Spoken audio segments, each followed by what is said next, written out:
Hello everybody and welcome to our In Search of Tomorrow watch party for the film Wargames. I'm always, as always, my name hasn't changed, I'm Andrew Dalton and I'm joined by another Andrew today, well not Professor, I apologise, Dr Andrew Armstrong. Say hello Andrew.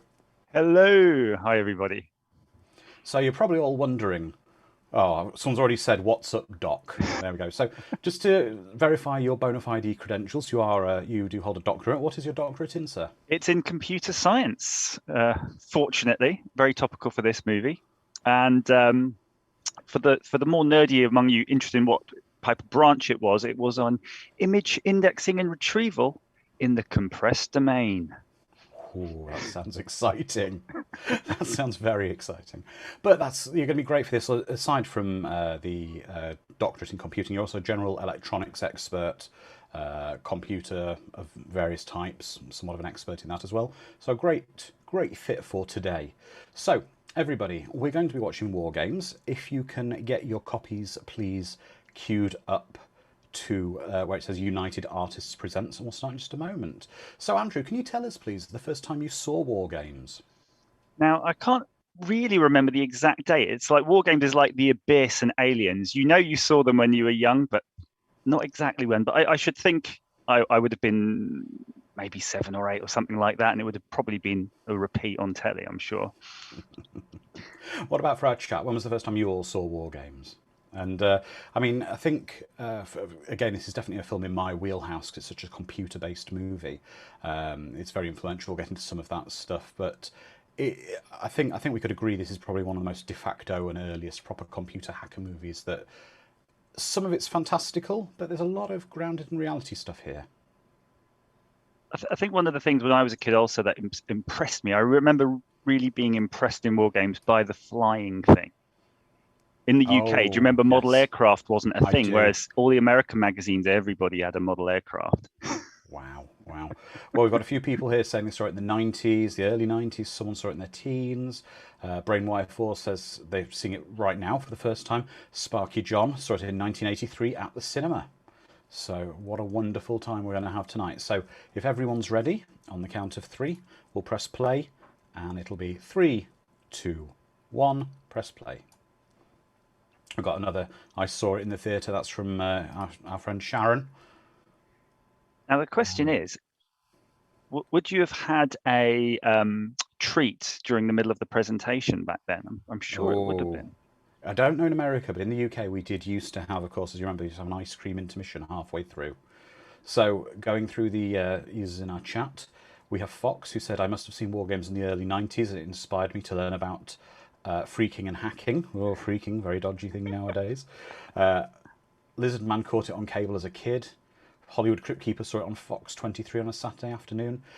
Now, this is wonderful. This is the thing. I do wish this was real. I like to imagine that in the Cold War era, they did have secret hidden missile silos in sort of quaint grandmothers' houses with complex lifts under them. I think having when you're a kid, the idea of having secret rooms or secret compartments, Yes, I think is always a cool thing. exactly. I mean, my grandmother's house had a cellar, had a basement to the Americans, and I thought that was the coolest thing. It wasn't full of radio gear. It sadly wasn't full of a missile silo. It was just full of a freezer with some very old fish fingers in it, or fish sticks for the Americans. So we see a young Michael Madsen here, later to be in Reservoir Dogs. I also get a bit of a vibe. There's a film you may have seen called Spies Like Us, Oh, a comedy, and they have a similar kind of hidden missile silo, underground bunker type base, and that's in a drive-in theatre. it's a very underrated movie. Actually, you don't hear of it at all, do you? Exactly. They'd never see a rerun. Well, that's nice to see. That's a legitimate company for the security device. They're Card Key, who were a big American firm who manufactured the security cards for a lot of the organisations back then. So that's a real world thing. What was that about urinating? Did anyone spot that?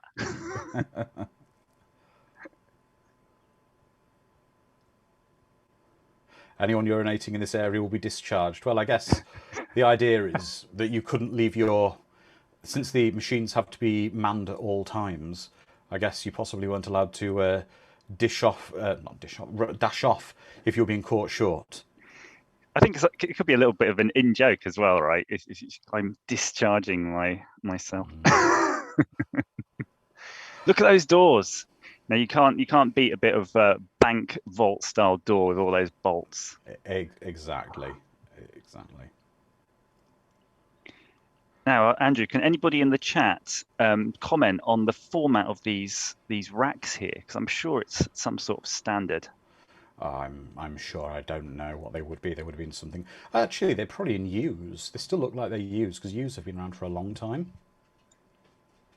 Certainly, the sort of analog synthesizers still have that same vibe, don't they? Oh, we should be googling all these acronyms here. We should be, but this was. I mean, this was the fear of the era and the time that the world, the Cold War was, the world was, everyone had their finger hovering over the trigger, over the button, ready to fire a missile at each other. But everyone knew ultimately that it was going to be everyone loses in nuclear war. That's something we really don't remember so much these days. Well, we don't talk about it. But at the time, if you saw on the TV news bulletin, it was showing you Moscow, and all of those scenes are really burn into your brain. And if you've ever since as an adult traveled to Moscow and things like that and seen them in the flesh, you do get this weird vibe from it. Yeah, very much very nostalgic. Yeah. Oh, and Carla saying our lives were in the hands of men like this, and that's very true. It's very true. Ultimately, these poor guys had the world, not just their lives in their hands, they had everything in their hands. They're taking the world back to the Stone Age. It was a very common trope, actually, in these sorts of movies and shows to have a thing with two keys. Do you remember that? You'd have two keys and you had to turn. I don't know if Wargames has got it, though. Well, there is here. We're seeing two keys here to launch the missiles. Oh, there we go. The two men has been agreement. But I think we've seen a comedy version of this scene, of course, in Superman 3, where you can certainly insert two key cards at once with a bit of string and a drunk man. And then we have the missile silo where the missiles would start getting ready to launch. They must have cost some money to build a silo. Oh, they must have. They're incredible. And I think a lot of the technology for intercontinental ballistic missiles was just left over from the Second World War. A lot of it was. A lot of it was developed by the, unfortunately, from the V2 rockets with the Nazi scientists who were given anonymity for their crimes in exchange for helping with the sort of the missiles and space programs, etc., because they'd done so much research into it.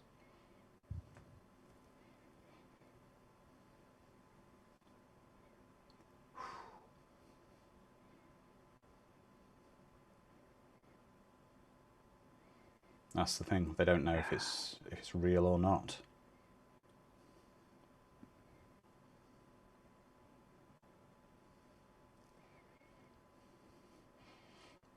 Wow, Sharon. Sharon just said there were once over 150 missile silos in her neck of the woods, South Dakota, USA. Wow. I tell you what, it's quite intense, isn't it? I feel myself getting drawn in just watching this. Yeah. The actors have some really great facial expressions. The thing is, though, that's quite...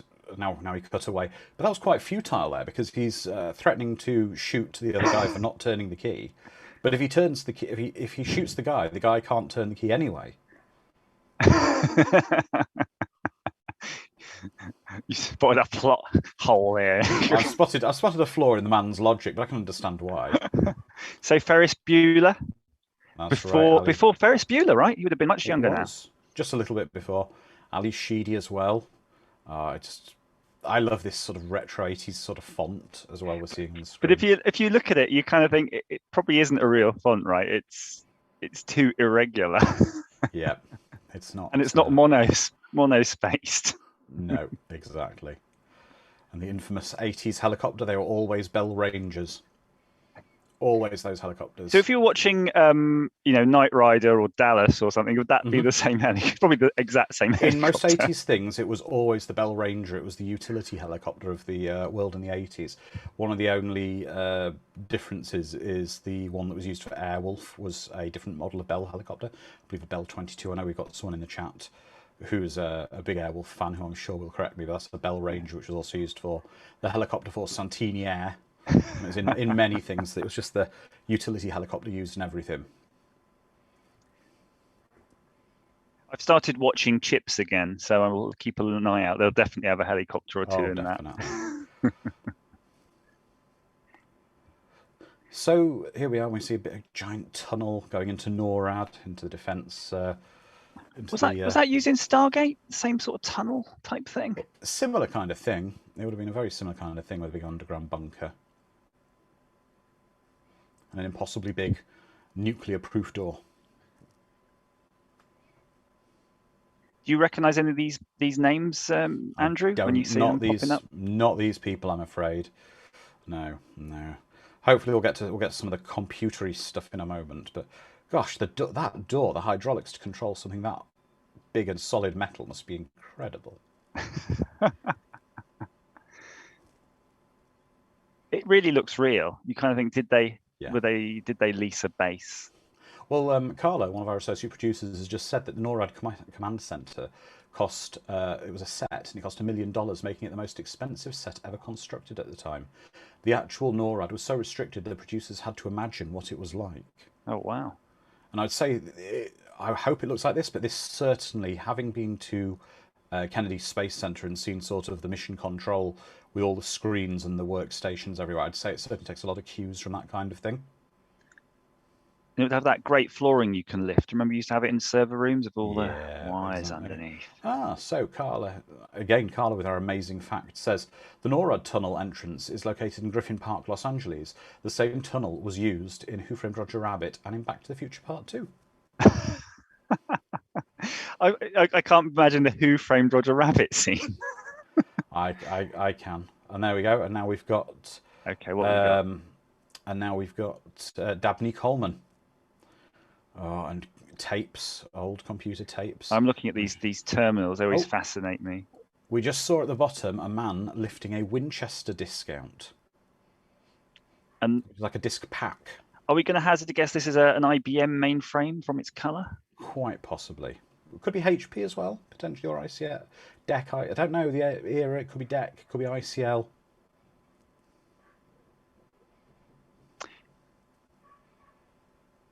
A lot of ICL stuff, I think, at the time was like orange and weird colours. My father used to work on them.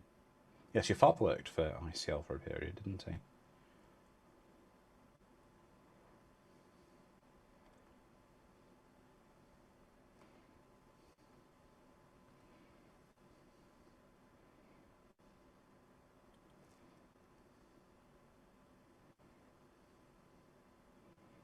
This would have been probably the most technology you would have found in a movie, really.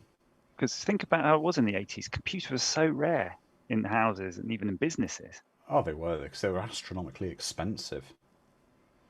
So expensive.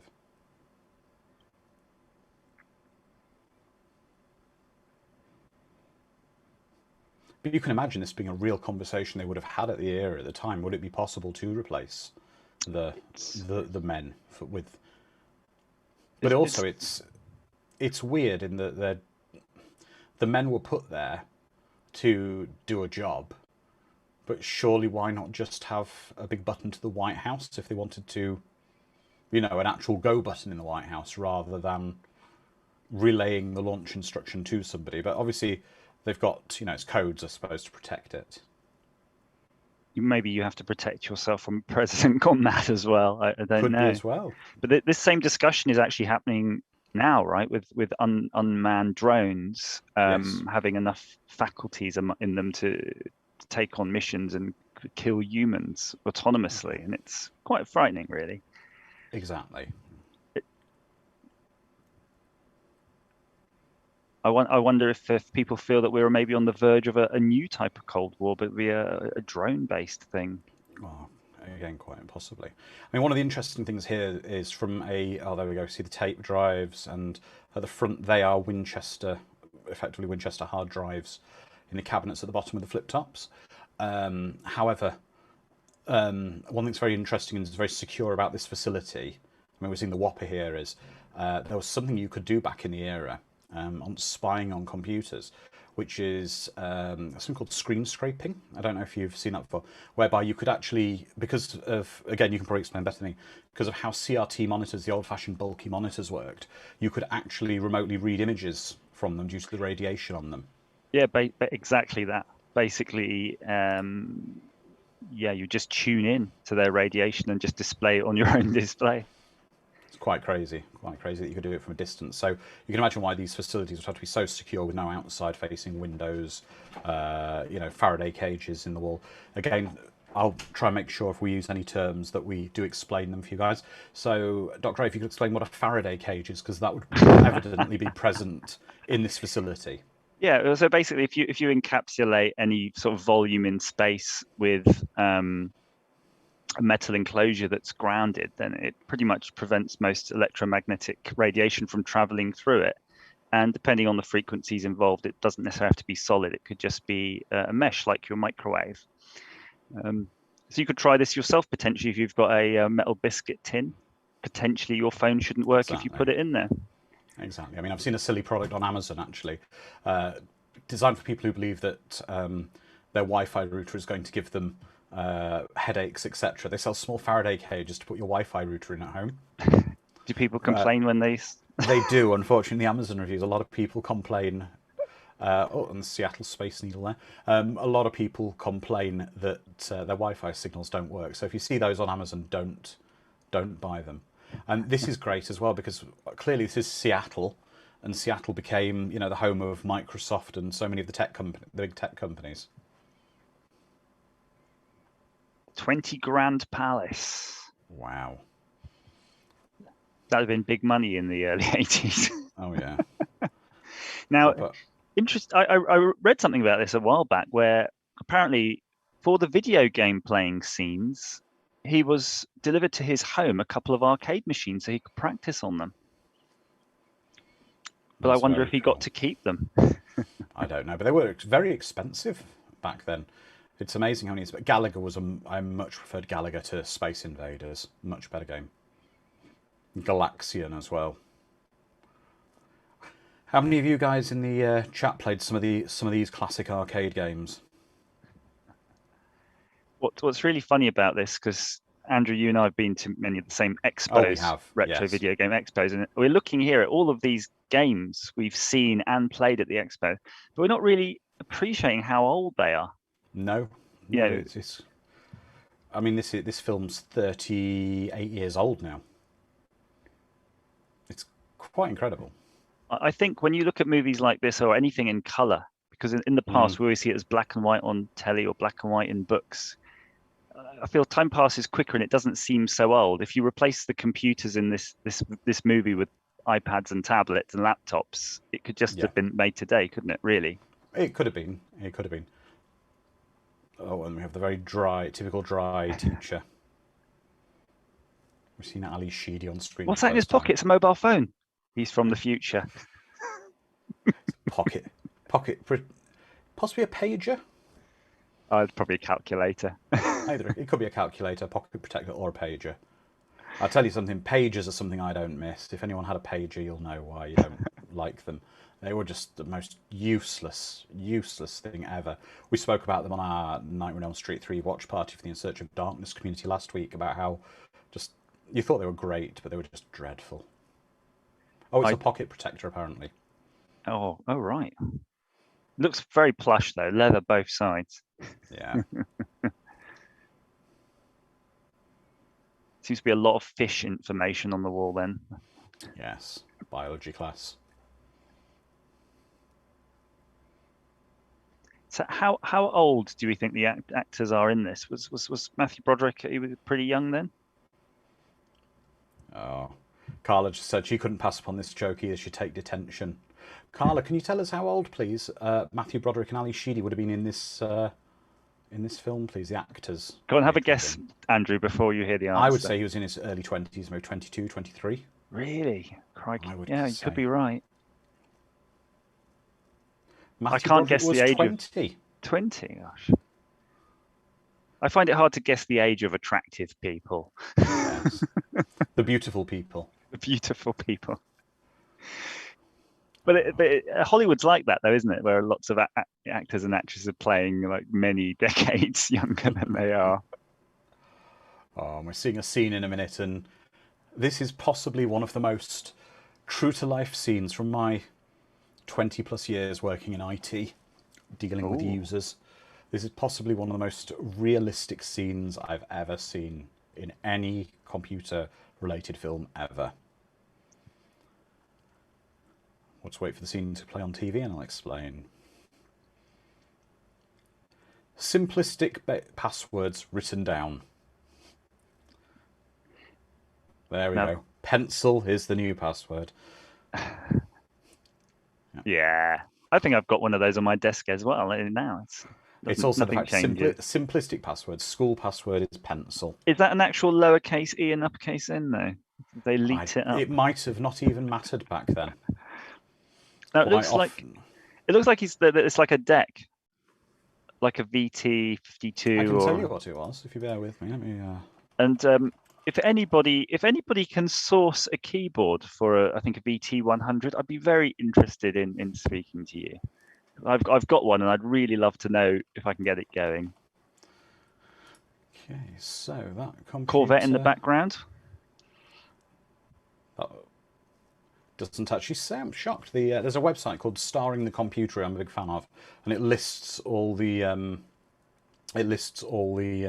computers in films, and that one's not there. But Ali Sheedy was also around 2021 when they were filming.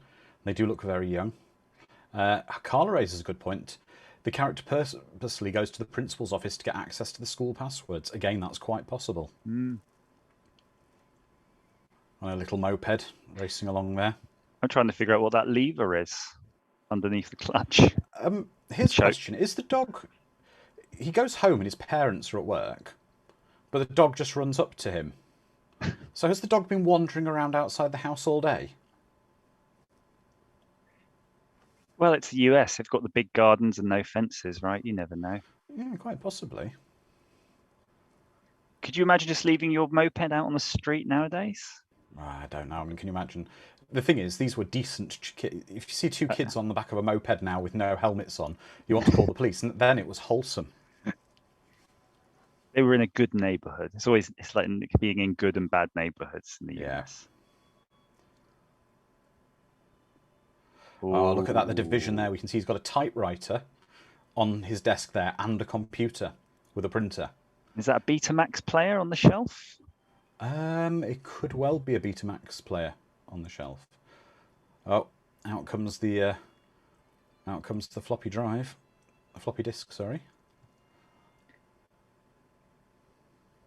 And here we go. So here we are he'd be using an acoustic coupler here. So for those who don't know and for those who do, we'll just briefly explain. Before we connected to the internet via Wi-Fi or network cards, Ethernet, etc., we used to have to use phone lines. And this was before the internet. We used to dial up to bulletin boards or dial up directly to other computers. And we had to use devices called modems, which some of the younger amongst us may have not seen. If you have, again, forgive me. They're basically devices that would convert computer digital tones into audio sounds and then convert them back the other way, because modem stood for modulator, demodulator. And you'd have a modem at each end, and it would allow the computers to connect. But the computer in this era has something called an acoustic coupler, whereby the modem doesn't actually even have the phone circuitry within it. And you'd have to manually dial the phone, as David just did there, and then this would allow you to make the connection, and you'd place the receiver on a little pad, and the computers would be able to speak to each other at a very slow speed. I think we looked into it, and yeah, it would have been, I think, about 300 baud. That's right. It would be a 300. It would be a 300 baud acoustic coupler he was using here.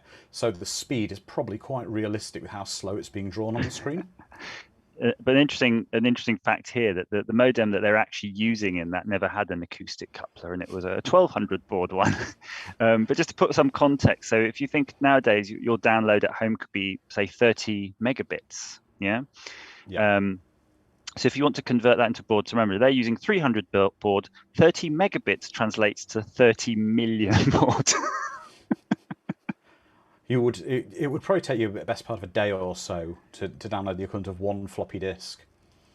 Well, an 8-inch. They were using 8-inch floppies then, and that would have been about 80 kilobytes, wouldn't it? So yeah. So we've just got a few people here. Lizardman saying, well, at least they're not talking about downing the firewall and infiltrating the subnet. That's very true. That's the worst thing about modern hacking films. Let's go with that, actually. Here's a question for everyone in the chat. Again, what is the worst hacking film you've seen in recent times?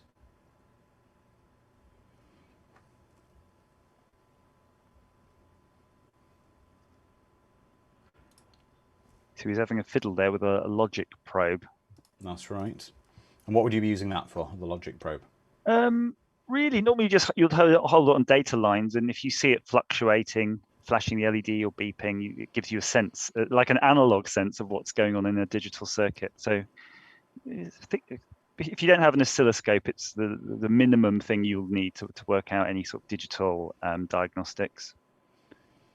Okay, so we've got a few. We've got Hackers, is a bad hacking film. Black Hat, The Net. Oh, I remember adverts like this in magazines. It was so grand.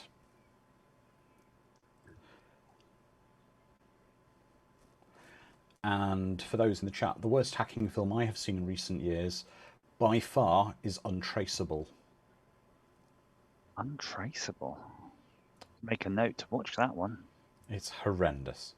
Oh, here we go. Now, this is a stroke of genius here, because that's how you butter a piece of sweet corn efficiently. We've learned, if we learn nothing from today, that gentleman has taught us a great tip.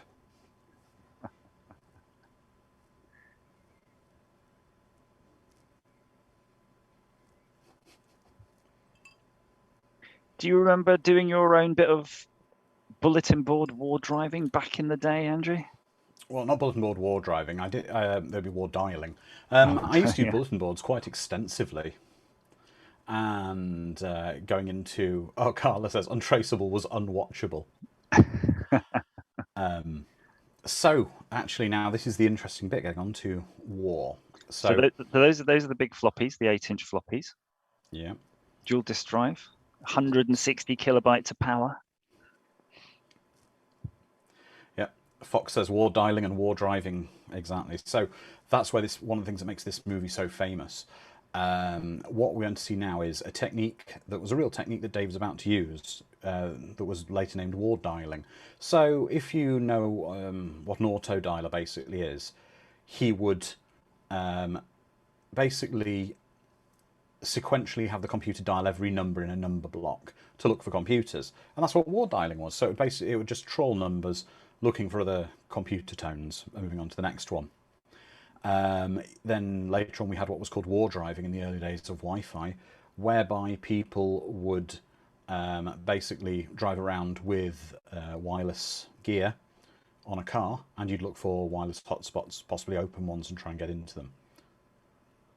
So you can see he's doing a bit of war dialing here. So for the war dialing, it's I had a discussion actually earlier with somebody who used to partake with that, and they used to find the business. So let's say it was, I don't know, British Telecom or something like that. Yeah. You'd put in the office number, you know, like their public number, and you'd choose a block of numbers either side of that, and then just let it run through, because it was likely that their computers would be connected to the same phone exchange. Exactly. I mean, I think I told you the story. I had a friend who who later went on to be quite a notable security professional in the world of IT, and I stumbled across many years ago. So the statute of limitations probably is here with this, and I just found a list of dial-up numbers to try. I gave him a number, and he gave him a list of these numbers. He went through them, and he dialed up one of them and got very similar to Wargames, a logon prompt, And then 5 minutes later, at his parents' house, his phone rang with a voice saying,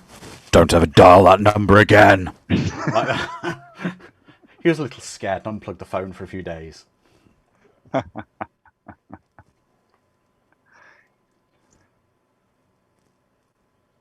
we go. You know what I hate? I have to say there's one movie trope that really annoying. Apart from the, there's a password, I'm in, Yeah. is where they do a I'm in, followed by a really weird 3D graphical user interface. Exactly. But it's also worth noting that a lot of the systems that we're going to see in a few minutes here, they genuinely didn't tend to have security on certain ones because numbers weren't publicly listed, and it was security by obscurity. It was known by if you had the right equipment to be able to dial into one of these numbers, you could do something. You didn't necessarily have to have any any security passwords for some systems.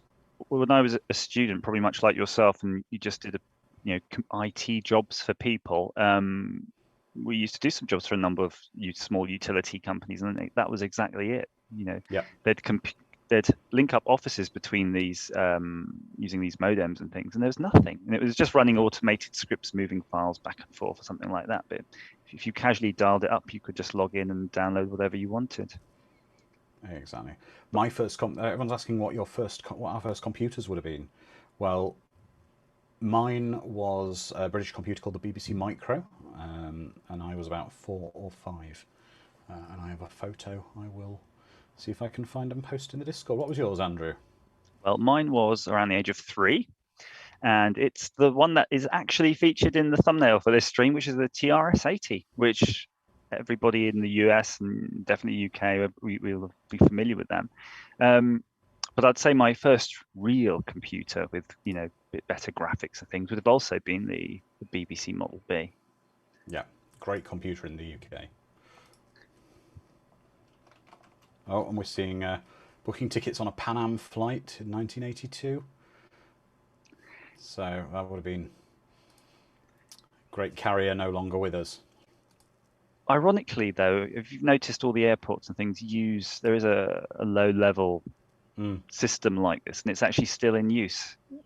They do. They still use terminals very similar to this in a lot of airports, etc. This movie assumes this family could afford 2 separate phone lines. That's true. That was the big thing in the UK is our phone bills were the terrible thing. And how many people, Andrew, in the chat will have experienced having a parent pick up the handset while they're downloading a game, and they're sort of 3 hours in a 4-hour download, and that's it, done. Exactly. But also, don't forget, in America at the time, local calls were free, and as David also says, he was doing a bit of phone phreaking to get around the phone call charges. There we go, and I've just posted a photo of me on Christmas morning with my first computer when I received it. So I'm in the brown dressing gown. The titles of all these files, these programs on here, do sound awesome. They do. I'd have loved to try to play all of those games. Guerrilla Engagement. A lot of them also sound like the crappy stuff that came with your computer out of the box, things like Hearts and Bridge and Checkers. I think I've got a ZX Spectrum tape, and it's got like 50 games written on the inlay card, and they all sound like that. Oh, there you go. Plenty of discs. I mean, this is, from motorcycling point of view, this is horrendous. She's actually now riding her moped, or little motorcycle, actually on a public footpath as well, with 2 of them on it. There we go, and seeing more computers with the Winchester type drives. I remember my father having to change those at his company when he left in the evening. A very typical. My father was describing once how he was invited by a tech to tune the heads on one of those, and they did it by ear with a stethoscope, and they handed him that and a screwdriver and said, when you hear it, there's a certain sound it makes. That's when you back off. And he bailed on that. He just didn't want to risk damaging these thousands of pounds worth of equipment. It would be cool Now, to know how much those sorts of destroyers things would be in today's money, but it would be many tens of thousands, oh, wouldn't it it? would be incredible. But here we are. This is a proper old-fashioned computer repair department. Nowadays, having worked in technical support, we don't have oscilloscopes and soldering irons, and you don't repair computer parts like that anymore these days. You just everything's just swapped out now.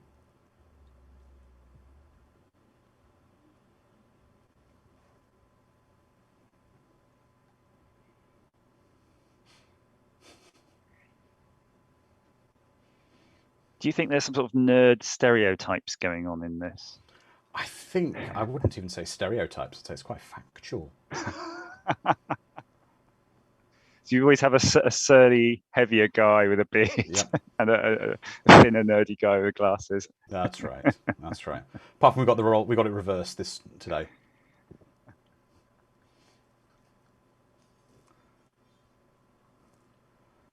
Oh.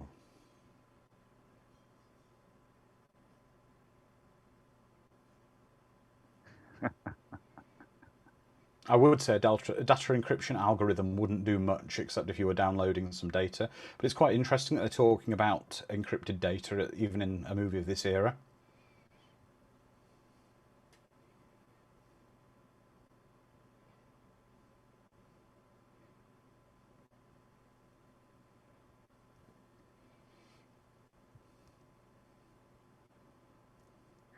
So this sort of advice they're giving him, though, would be very much the sort of thing that the old Kevin Mitnick would have Yep. been very interested in. Yep. An Marcus element of back in the day. social engineering, an element of getting the tech manuals and understanding how the system work, and then an element of actually coding and putting in that software. I mean, it very much is early social engineering, and social engineering is the way that the way that even a lot of computer hacking today is done.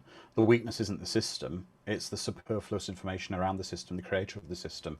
It's knowing that their dog is called Bongo. It's knowing that their child's birthday is the 15th of June, 2012. You know, it's that kind of stuff, and that's why these things are bad. And this is a general bit of advice for everyone watching.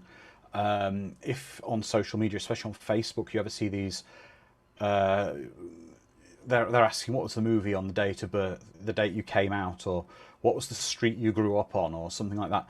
These are really, really bad things because they're designed purely to try to socially engineer your password reset questions and ability to gain your account in the name of a quiz. So really don't fill them in.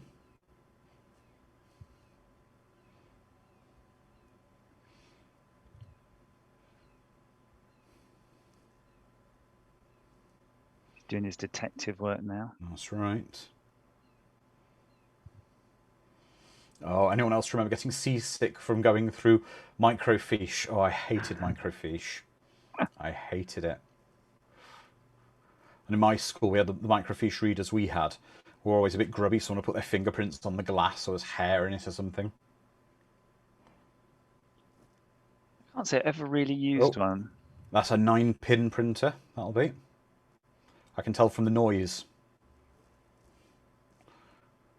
9-pin dot matrix.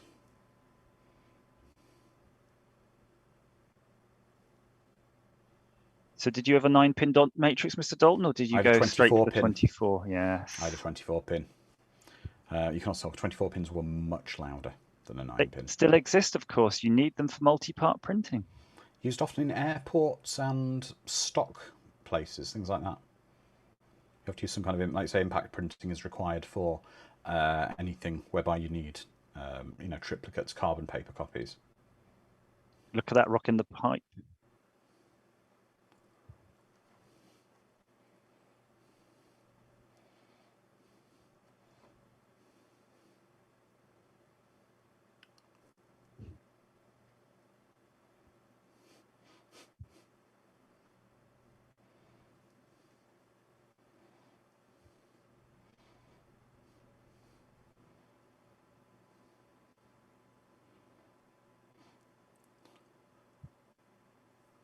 No, I took a trip to Chicago with 2 other friends, and we scammed our way into a restaurant and we stole a Ferrari. It was great.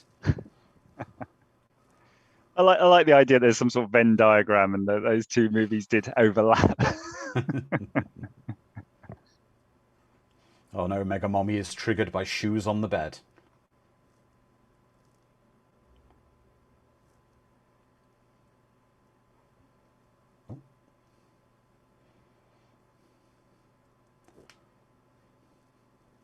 Oh, it was a Betamax player.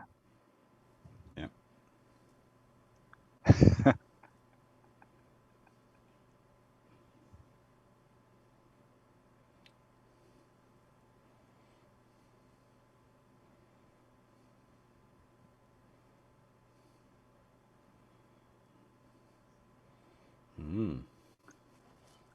Was that a card held up with a bit of punched card behind it? Quite possibly, but there were punch card chess programs. Ah, so Carla has explained hacking actually wasn't illegal when this movie came out. That didn't happen until the Computer Misuse Act of 1990. Gosh, that's quite a few years then. You had Yeah. a free run of it. If I'm not mistaken, I think I heard that this movie kind of prompted Congress to start thinking about security. It's the old trope that people didn't take the computer world seriously. It's not real was the answer.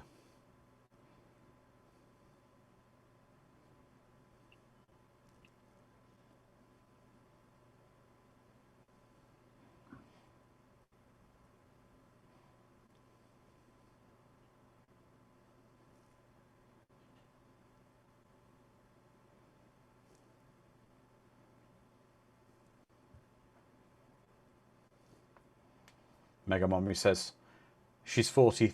Well, either he or she. So forgive me if I'm wrong there. Mega Mommy, you're 43. You're way old. I've just turned 43. I like to think I'm not that old, and I think you're a similar age, aren't you, Dr. A? Yeah, I turned 43 this year as well. Yeah.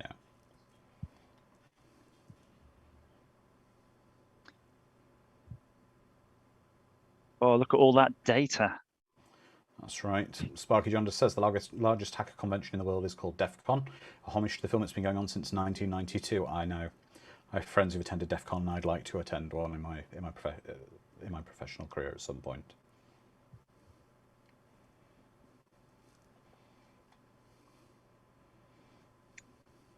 So this movie is showing a problem actually that identity sort of control people worry about, where you do have users that are in the system that no longer work for a company or are deceased, and what happens to their credentials.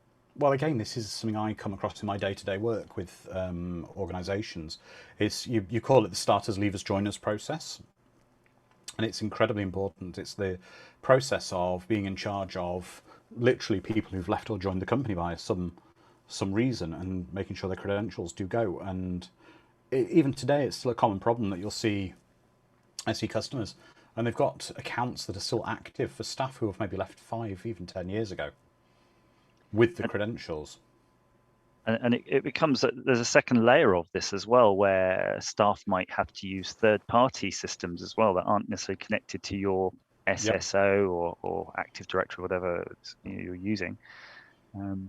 Yeah. Well, you can see actually here, though, that they did remove his main account, but the back door was still there.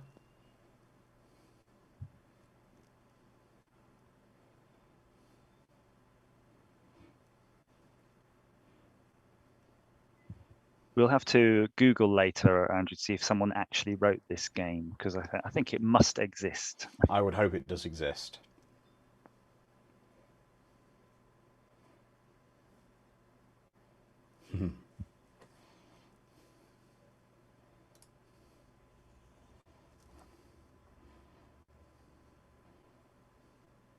That's a great pseudo synthesized voice. I think I'd like my phone to use that one. That kind of thing.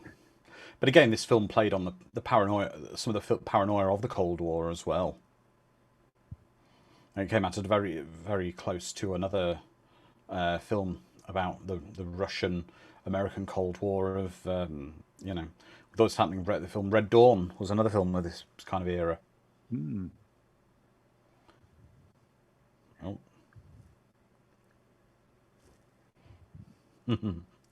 Sparky John is saying people moan about game load times, say they should go back to the 80s, and he's got a gif of a Spectrum loading a game with the amount of time. Yeah, I for one do not miss loading games from tape. Half the time, in fact, I've got one here, and more than half the time it doesn't load by the time it's reached the end of the tape as well, and you're like, oh. Ah, the voice of Joshua was also played by John Wood, who played Stephen Falcon.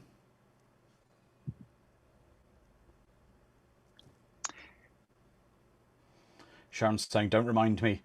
She used to start to load a game, get some lunch, and come back and the game would be loaded, if you were lucky, as Dr. A just said.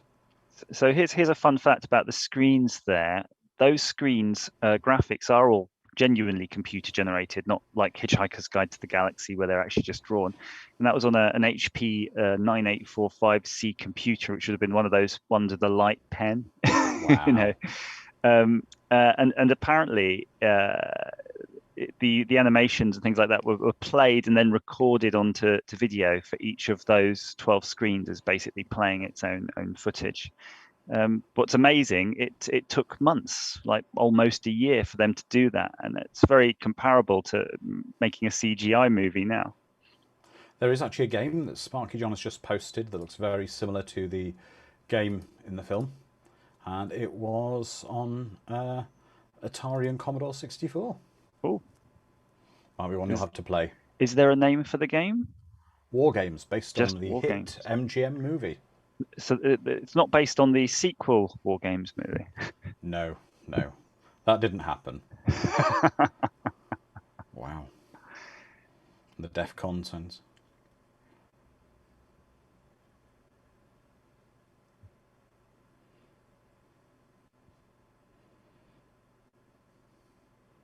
Now, I wonder if you, on that screen there, which showed all these sort of silo locations, I wonder if they actually put them in places where they did know there were military bases. I think they probably had a rough idea where some of them were. Most of this probably would have been gleaned from the press.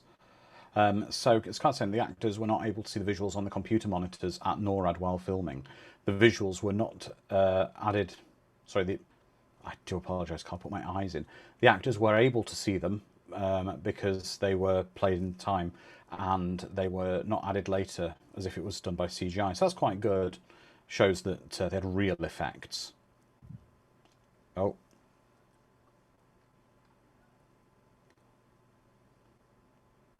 Oh no.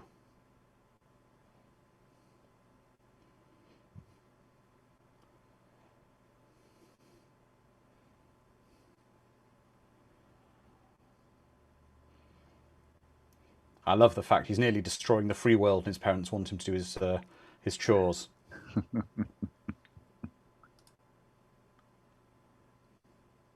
Look how rank their barbecue looks. That's actually a classic Weber kettle barbecue. Looks absolutely filthy, though. He just needs a good clean. But that was part of that's part of America, especially in that era. Everyone had a Weber kettle. I love that. He's done with the computer, yoink the power. That's exactly how it was back then.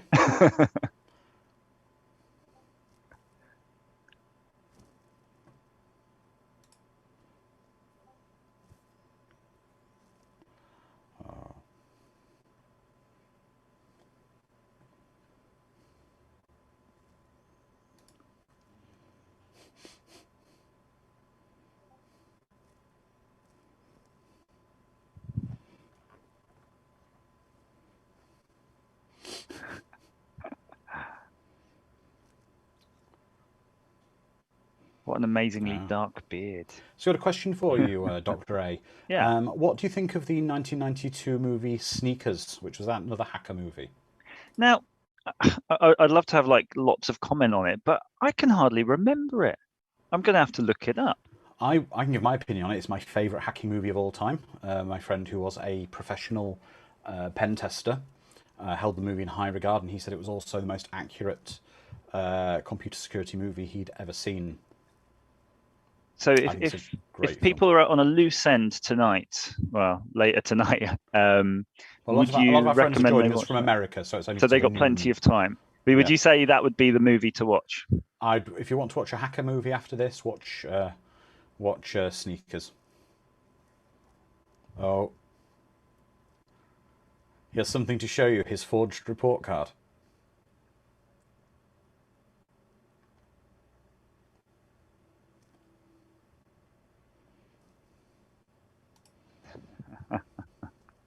Trinitron? Yep, little old-fashioned telly.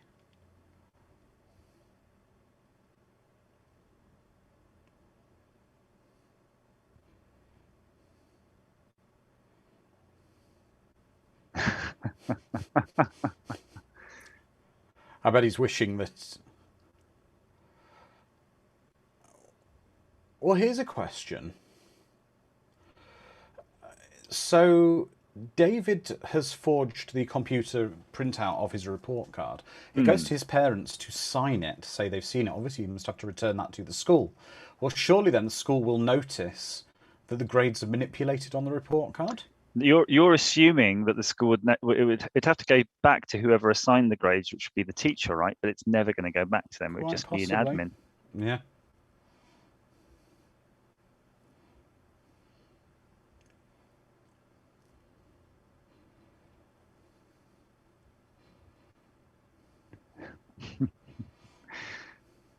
This is the point in the movie, Andrew, where his phone needs to ring and your voice comes on with a "Do not call this number again, buddy." Yeah, buddy.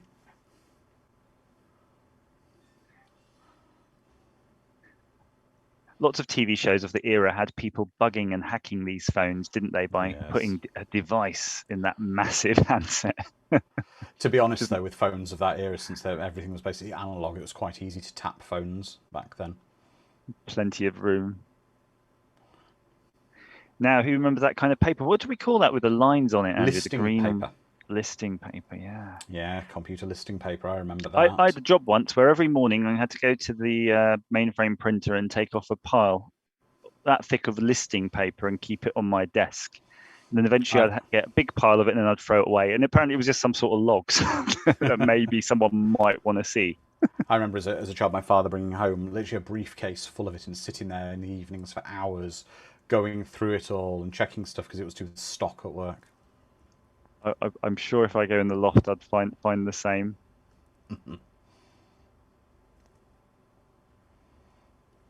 Okay, good question for you from Mr. Furzl, Andrew. Did you ever watch films like this as part of your computer science education? No, I think, I would have did my undergrad around 98, I'm guessing. My undergrad, I graduated in 2000 and my doctorate would be 2003. And even by then, this was quite passé. I don't think we had this sort of concept. We were already web browser based most of the time, and hacking was trying to just guess someone's URL. But there is quite a lot, even I think now, of potential. Hacking would be more like script injection and SQL manipulation and things to do with not sanity checking data passed via something that HTTP. Something that does frustrate me a little bit is where people say, "Oh my God, my account has been hacked." Hacking isn't guessing someone's password, really. Yeah, that's exactly the sort of thing my kids say, and that's basically it. If they can guess something, oh, it's hacked. My Roblox, my Facebook, my Hotmail, whatever has been hacked. Hasn't. You just had a bad password. You left it logged in at the library. Yeah.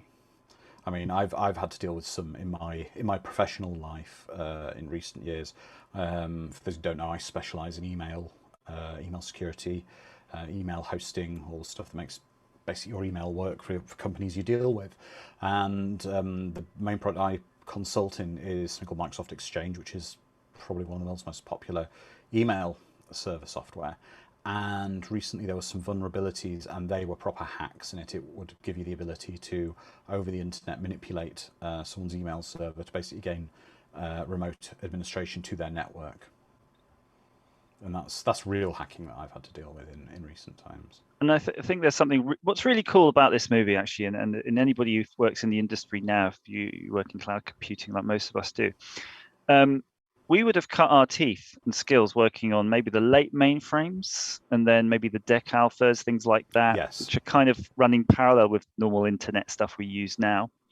And then we all went into PCs and using Visual Studio and C and a bit of Java maybe.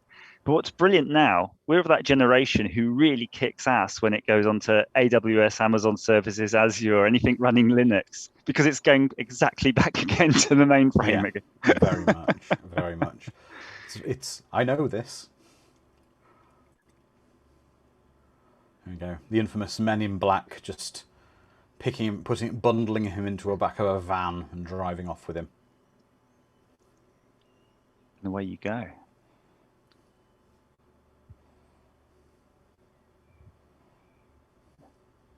Of course, every move. Icy Matty wants to know what is different now hacking and then. So the difference, I guess, between hacking now and then would be you were looking for a way in, but the ways in weren't as complex. Unless you're physically manipulating something to gain access, it would be very much like David was doing, whereby you might just be randomly looking for a phone number and guessing some credentials or something like that.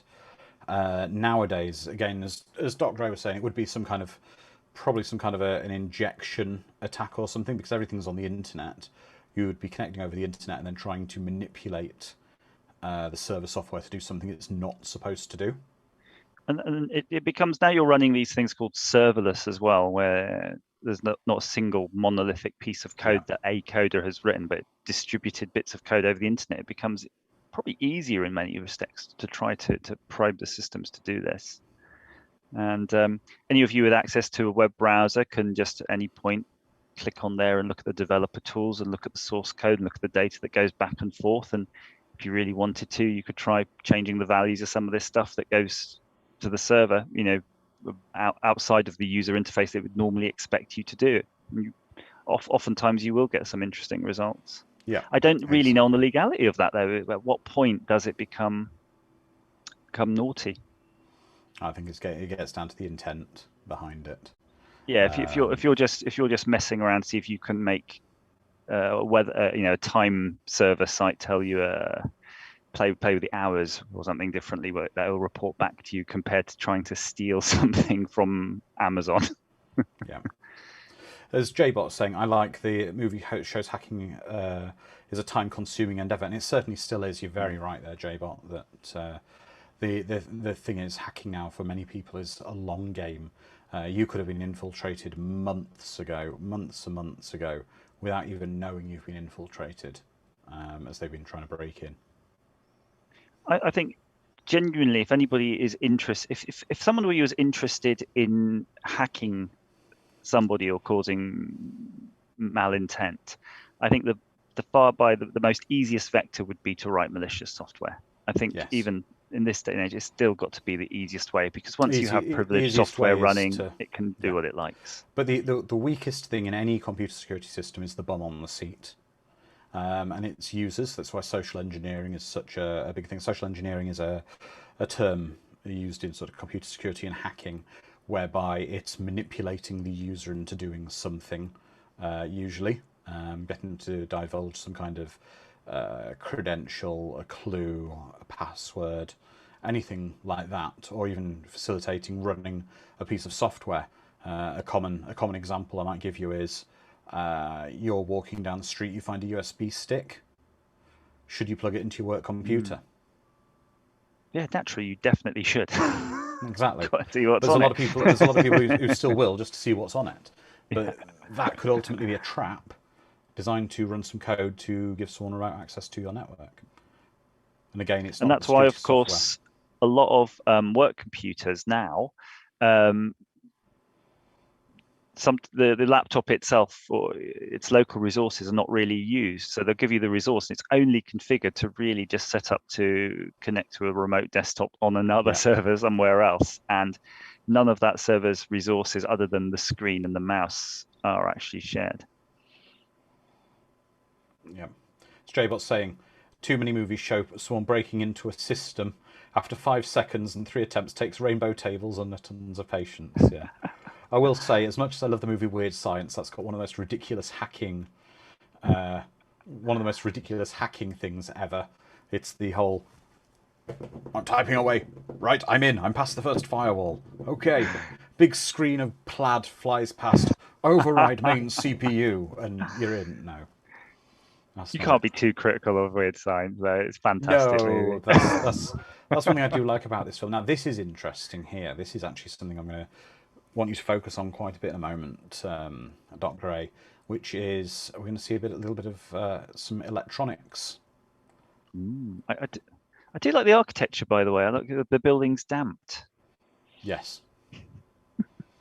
Oh, everyone just opening up the back of cabinets, pulling God knows what out. Oh, there he is. The Whopper. The Whopper. Which, according to Carla, was supposed to sound like the Burger King Whopper. And that wasn't a real machine based on anything. No. That's just a bunch of plywood and LED. Well, I say LEDs, probably neon lights. But you're right. That room's got it's damp. That room's got shock absorbers in it. But I suppose the idea would be that if the Whopper's running the nuclear simulation in the event that a nuclear attack went off outside, there is potential for almost an earthquake caused by the nuclear. Yeah, or just nuclear weapon. Yeah.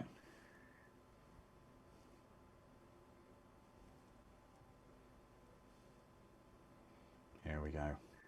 I wonder if anybody who works at Burger King IT department, they have programs or machines called the Whopper. They've got to, absolutely. And it calculates burger distribution graphs and showing all the lines on the screen. You know for a fact Burger King have some very clever AI, deep learning, big data system around who likes cheese and doesn't on a burger. Absolutely. I'd be surprised if they didn't. Exactly. As Carla's saying here, the Whopper was operated by a crew member sitting inside the computer, entering commands into an Apple II at the director's instruction. And I have a question for you from Sparky John, which is, do you know what Whopper, WOPR, stands for?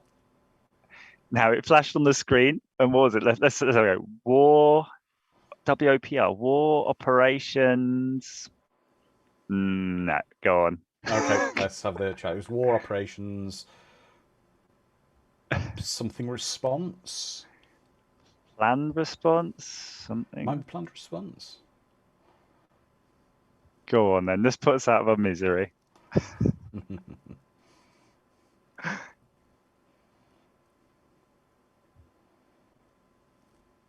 War Operation Plan Response. So you weren't far off. Okay, pretty close. Now, interesting factoid in the UK, and I'm sure maybe across the world as well, they're going to be turning off the analog phone system not too long. And that does mean, of course, that your old-fashioned modems will now cease to work. Completely. Well, as all your phone handsets, of course. They'll have to be plugged into the back of your router.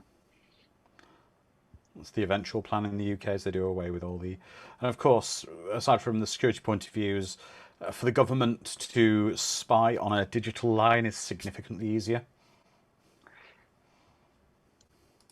And do you remember those old phones, Andrew, the rotary, where you go zip, pulse style. zip, Pulse style. Because I mean, if we go into the world of phone tapping on an analog phone system, if you're phone tapping, basically the way that you could actually have you could actually tell if a line had been tapped. You'd have a device very similar to an analog multimeter, and it would show a voltage drop from the regular voltage on the line because an additional sort of spur had been added. Because don't forget, the handsets were powered by the phone line.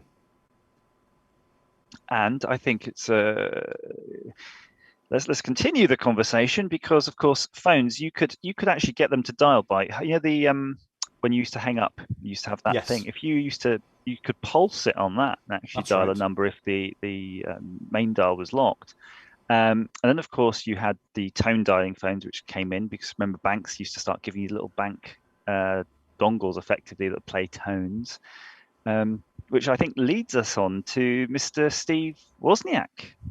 Yes. And the Captain Crunch. Oh, the Captain Crunch saga. So, without getting too far into it, AT&T, the big American phone company, their engineers had sort of a tone they could use to put the phones into an administrative mode, which would unlock it, and the tone was 2,600 megahertz. Well, a friend of Steve Wozniak, who went by the pseudonym Captain Crunch, because he found out a toy whistle that came with boxes of Captain Crunch could be blown down the phone line to produce this same 2,600 megahertz tone. And then you could actually make free phone calls. And then he got further on to all the different types of phone line manipulation with blue boxes, etc. So it was all a fascinating era and a highly illegal. And everything was in a box, wasn't it? There was, you say, blue box. There were different color boxes for different types of equipment. I really don't think. I'm not really in it to know, but it doesn't feel like there's, as you say, the same sort of scene these days as there was back then. No, not nowadays. It's all online hacking for the most part. It's probably more. It feels more sinister now. It does. A lot of people back then would have just been messing around trying to understand the engineering of these systems. There we go. So that actor there, Andrew, with the James Tolkien. He used to be in quite a lot of shows back in the day. We've had a lot of the chat comment on that. He was in Masters of the Universe. He was in all the Back to the Future films, and he always played either an authoritarian figure or a police officer. Was he ever in a Columbo? I don't know if it was an episode of Columbo. Here we go, locking him into a room here. Now, this is quite an interesting sort of hack we see David do here in a moment. And it's quite simple.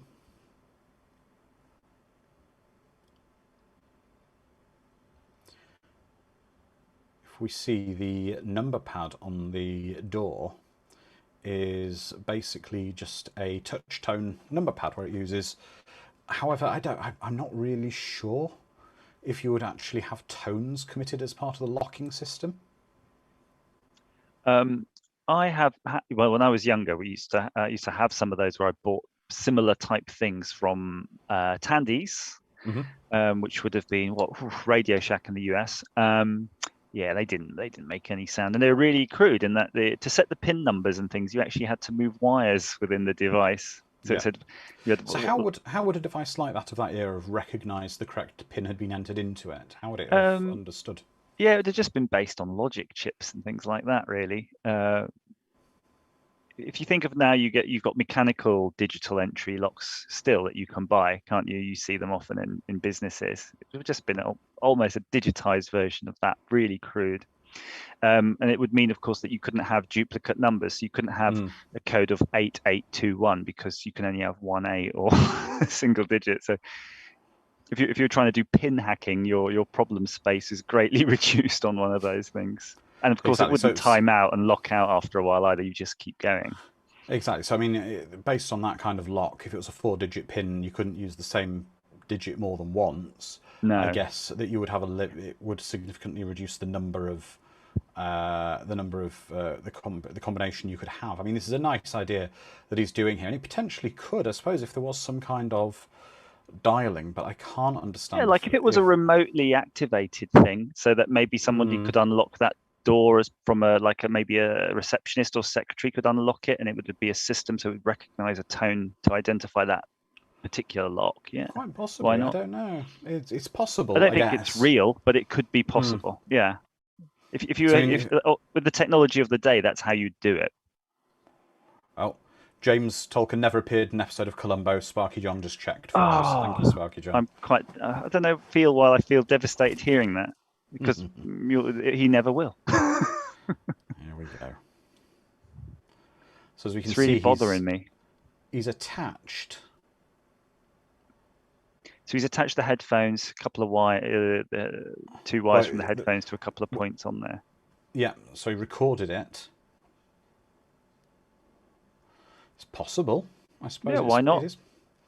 I'll allow it. We will allow this. Yeah, it's, and this is why this is. I guess this is classed as sci-fi, right?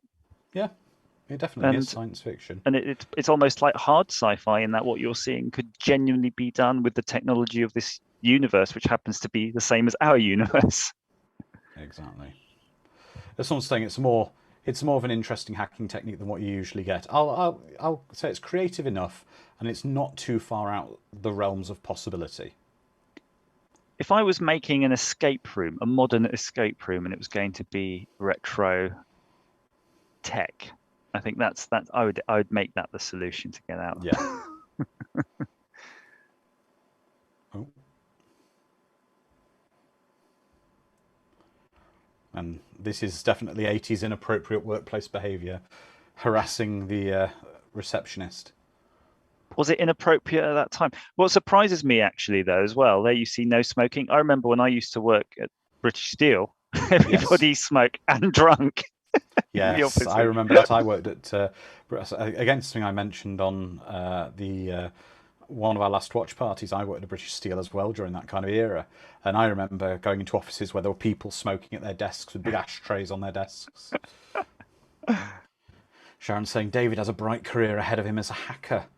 Well, I do wonder what job he'd get. Or climbing down a big sinister ladder. I've worked in my early IT career. I worked in a lot of buildings that looked very much like this, sort of buildings built in the 80s that were towards the end of their life, but certainly an aesthetic I'm familiar with. Really heavy desks. I always remember the desks being crazy, Yeah. crazy heavy, massive. Actually, compared to today, you probably had about 5 times the desk space that you do in a modern cubicle. I suppose you needed the room to spread out all your paperwork. That's right.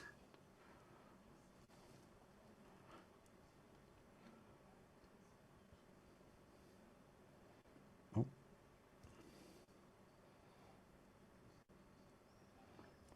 Oh, David's saying the most far-out hacking he's ever seen is in Kung Fury. Kung Fury's accurate, 100% accurate hacking. It's phenomenal.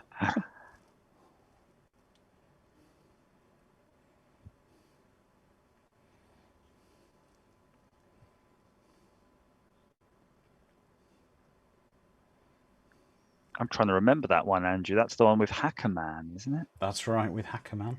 What was the other kung fu spoofy type movie that probably a bit predated that by probably a decade? Where the guy had a little face on his tongue. I'm sure someone will mention this. Sharon saying, you'd think in this bunker they would at least have some security in the air vents. I don't know, Sharon. You see, it could be a commonality amongst a lot of security, even in big places, whereby someone has said, well, it's a secure facility, everyone in it is vetted, we control the entry 100% in and out, so there's no need to spend the X million dollars on putting spikes in the air vents. I wonder, I've seen those air vents in real life, right? They're just made of tin. I kind of feel, I don't know if they would support the weight of a human horizontally traveling through them, but every single movie does. So maybe I'm wrong. So the question for us is, what is our favourite 80s movie, AI, computer character, villain or bad guy? Well, I guess for me it would probably be I'm going to go with Flynn in Tron, even though he's kind of real, but I just think he's a great character. I think there's a lot of really great characters, so it's really hard to pick a particular one as a favorite, but one that really sticks out in my head, right, which from a child is sort of scorched into my brain, is, do you remember one of the Superman movies, the one where the lady's Superman going 3. like, ah, and all the metal Superman works 3. jumping on? Yes. Superman 3. We've done that on a watch party. And that's incredibly graphic, I think, from whatever age I was at the time, that was like, whoa. Okay, Mad Matt's saying, are air vents usually large enough to crawl through? Well, I don't know, you see, because also, if you notice, those vents also had cabling going through them. So it's quite possible they were air vents that were also possibly used for structured cabling to get around the building. Look at that screen. That would have been super expensive back then. That would have been. Perhaps they're a Star Trek type little, because they've got those little walkway access tubes. Oh, look at the amazing landscape there. Brilliant sunshine at the bottom and a snowy peak on that mountain. We've got some pretty good landscape over here in the UK, but unfortunately, we also have a hell of a lot of weather. Yes. Yes. And Carla's just posted a photo of the scene from Superman 3 with the Oh, with Vera getting covered in all the robotic stuff as she's assimilated by the computer.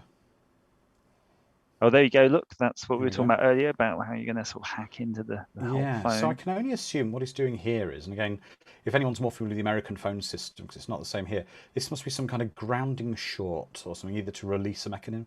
What do you think, Andrew? Maybe short and reset some kind of mechanism in the phone? I think that's the intention of it, but Hmm. whether or not they it would really do it. It could, what it could be the equivalent of. Do you remember how we were saying how when you were hanging up the Yeah. hanger to start activating it, that could possibly get by that because potentially the whole dialing mechanism of the phone isn't active until you put a coin in or until the operator Yeah. allows it. That's Quite when you'd use your Captain Crunch whistle. quite possibly. I mean, it's not something we did in the UK because our phones didn't work that way. But like I say, the trick we had with our payphones at the time was not that I ever did this, not that I ever did this, Andrew, and I bet you never did. As you said, was the thing where you'd hang the receiver up just enough to kind of half hang it up and keep taking it off until such time as you got the dial tone. I don't remember that. I don't remember rotary payphones either. I No, I only remember remember on we had a the card-based. Do you yeah remember no the paper cards? I remember the classic BT payphones we had in the UK. You could kind of half with the receiver. They were early digital phones. You could kind of basically get it to release the line for a call. I don't know if it did something to the meter that measured how long the billing was going on or something at the time. But you could just keep hanging it up and half hanging it up as if to trip it, and then all of a sudden you get the dial tone.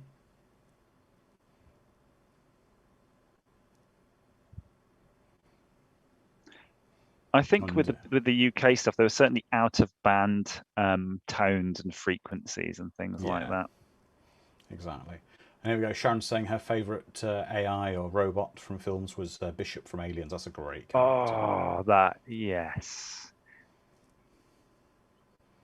That was a great that scene when Bishop comes back. It's got to be one of the Yeah. classics.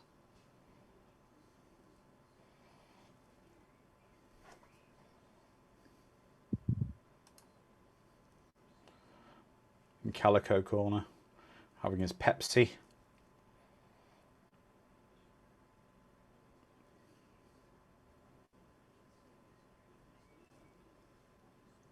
Those are the days, of course, when you wanted to meet up with your friends. You had to be arrange a time and a place and be quite punctual and do a lot of Yeah. hanging around. Who remembers that? Actually calling your friends on the phone to hang out with them. I remember just having certain friends, and we'd be on the phone like every day Yeah. for like I don't know. It felt like a long time, maybe an Ah. hour.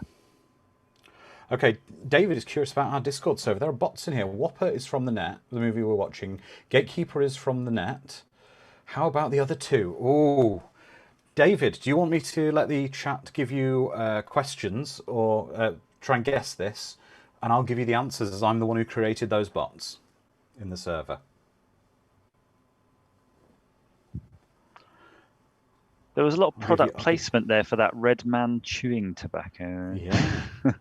Vile habit, chewing tobacco. Something that was never very popular in the UK, fortunately. Fortunately, yeah, See fortunately. if I'm just waiting to see if any of our wonderful Discord community can guess the names of the other two boxes. So we have DJ R-3X, and the other bot that he can't guess is called the MCP.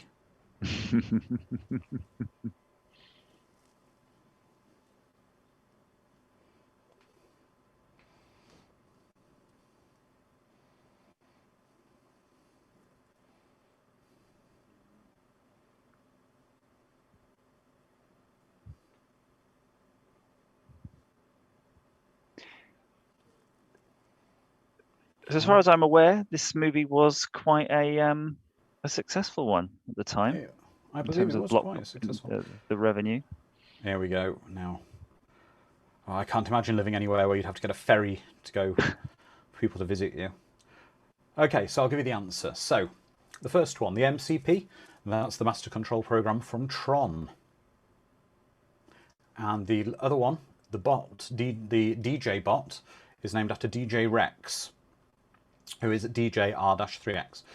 Rex was the pilot in the original Star Tours ride at Disney, so he's a Star Wars robot.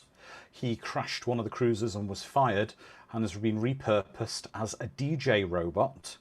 So if you go to Galaxy's Edge, you'll find him in the bars, and he's now the DJ, and he'll be doing this with his hand as he cues up a tune. So you'll see him there.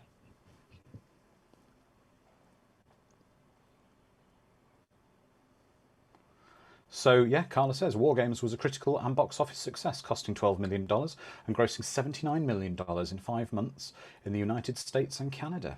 That's crazy money. It is. Back then as well, yeah. It's a lot of money actually to make, though, isn't it? Really. For the era, it would have been quite an expensive movie, but that set was $1 million alone. It's an expensive business. It is. I do love the laid-back score. Oh, here we go. Oh, I remember this bit.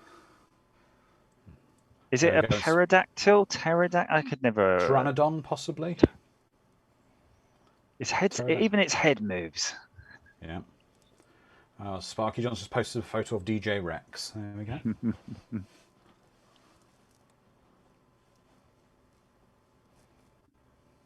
It does have quite a lot of camera time, doesn't it? This. Yeah. I'm just trying to work out how this thing actually flies. Does it pivot its weight? The head seems to move. See, so many questions. It is.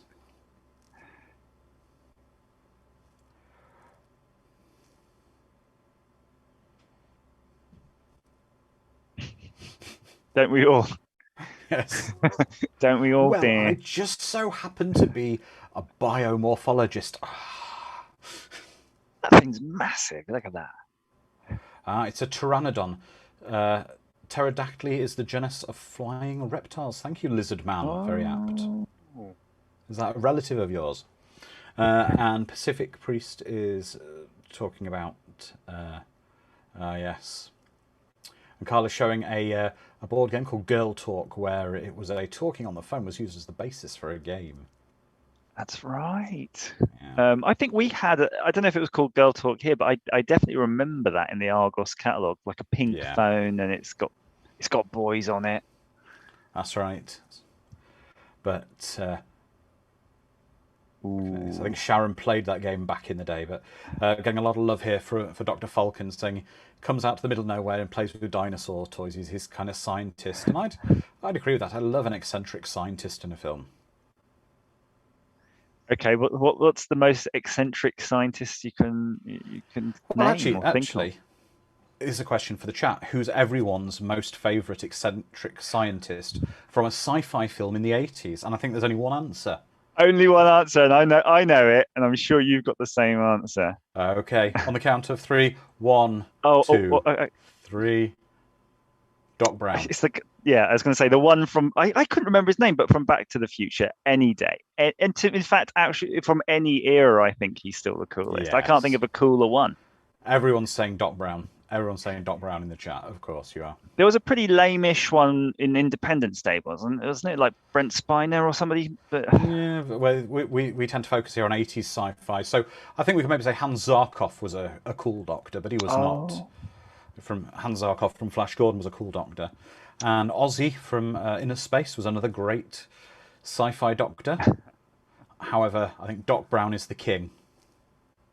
He really is. Was there a doctor in Quantum Leap? Sam Beckett himself was a doctor. Dr. Sam Beckett. I feel the world is in need of a Quantum Leap sort of remake now. It's time. It could just star Scott Bakula in it. Just bring him back. I'd be happy. Anytime they want to bring some Scott Bakula back, I'd be happy. Is Dean Stockwell still with us? He is indeed. Yeah. Oh. Apparently Stephen Hawking was the inspiration for Dr. Falcon in the film. The part of Professor Falcon was originally written with John Lennon in mind for the role, but John Wood, the actor, got the part. So here's a question: at the time of this movie, was Stephen Hawking sort of wheelchair bound and that, or was I he believe still he on his was. feet? He would have been quite unwell at the time. Mm.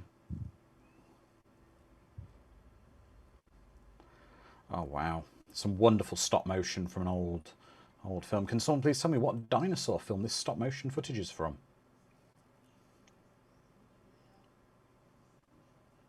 And tangentially related to this, I've just started watching the old Clash of the Titans, and Oh wow! what was the other one? You got the Voyages of Sinbad. Anything with the Ray Harryhausen's work in it. Brilliant. But that clip looks like a Japanese one, though, I think. I don't think it will have been.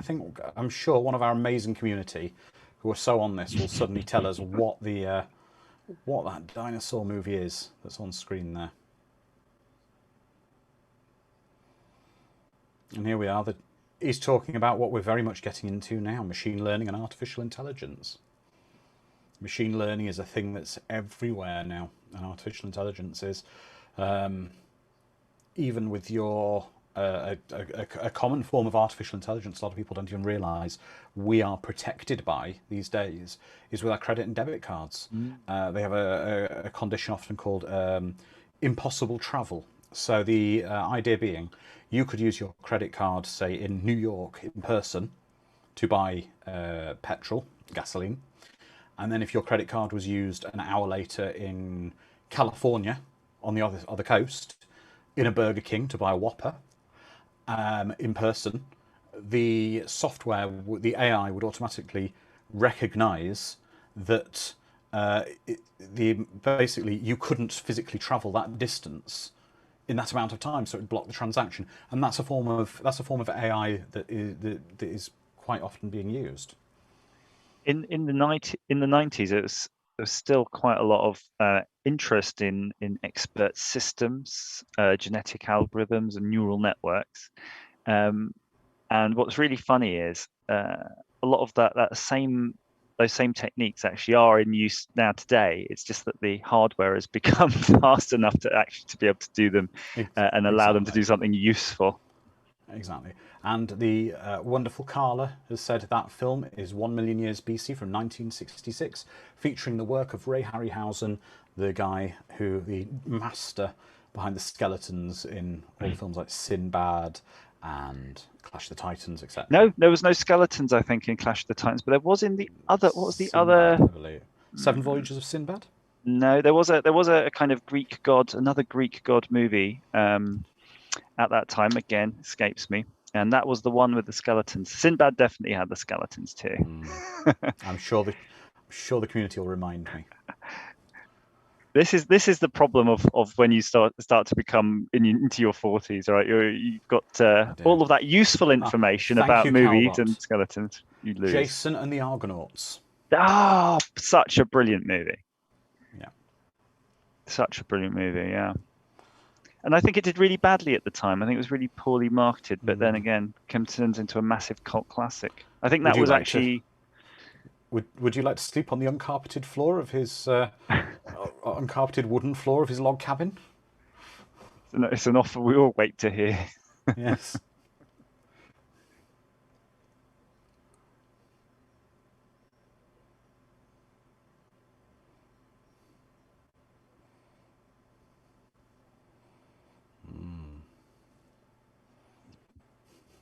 Mr. Fizzle, I tried sleeping on the floor once, longest night of my life. I know exactly where you're coming from. That's why I've got a lot of camping gear, but never use it. You just get it to appease the kids, and then you do it one night, and then that's it, never again. Yeah.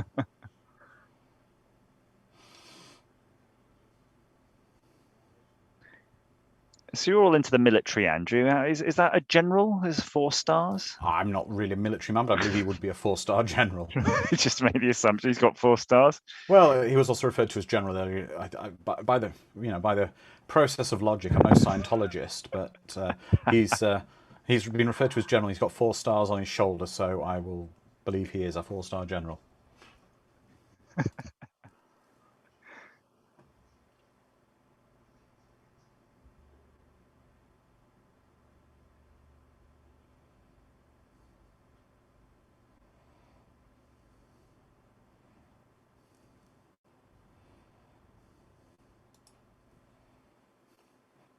She's quite brave.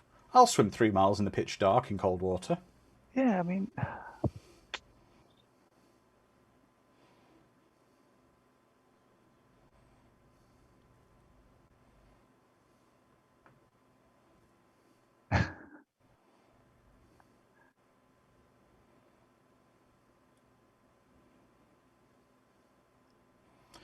Yeah, my other rule of thumb is don't go swimming in the dark at night if you can see your breath. That water's not going to be warm. yeah. I think it's a very weird thing at the moment. People are very much into triathlons these days, but growing up in the 80s in London, I can assure you that there was no natural body of water that I would want to put my body into.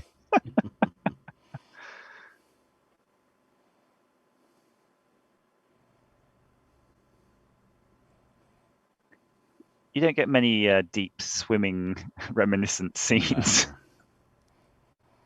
But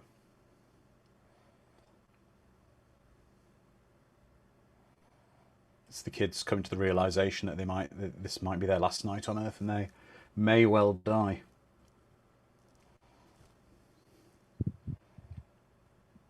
I guess he's got to be feeling quite guilty that he's feeling that he's basically killed everyone on the planet. It's got to put a downer on your day.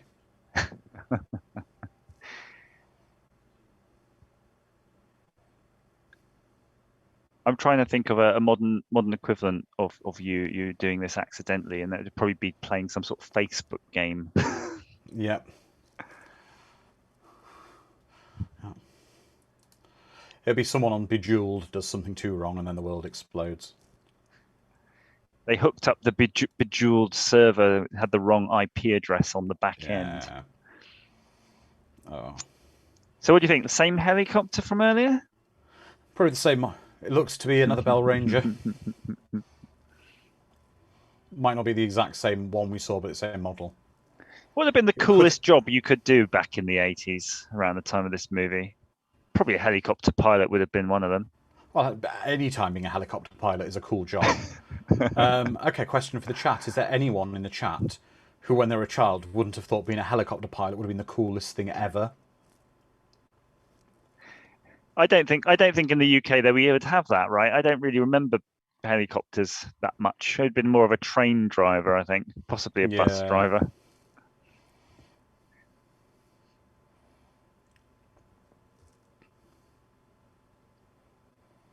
Okay, here's a question for you from Mr. First in our chat, Andrew, which is, what is your opinion of the AI capabilities of what we have now compared to what this movie foretold?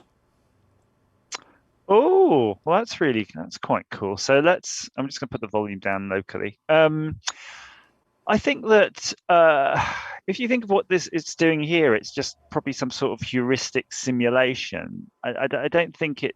I think towards the end of the movie, when the machine starts to have some sort of seemingly subconscious, right, some sort of sentience creeping in, where it's going, I won't spoil it actually, but you know what I'm talking about.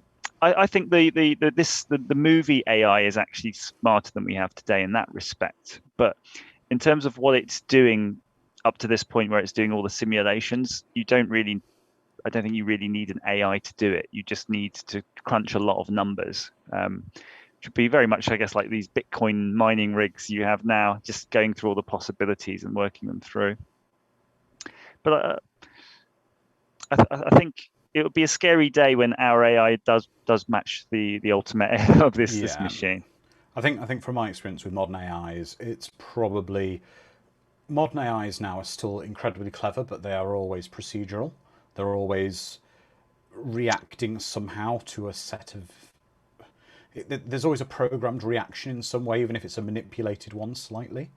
So the way to look at it is that if you think of the categories of AI like two broad categories, you'd have very specialized AI like in this movie, or AI used, say, for crunching numbers or trying to work out if a black hole's going to appear somewhere.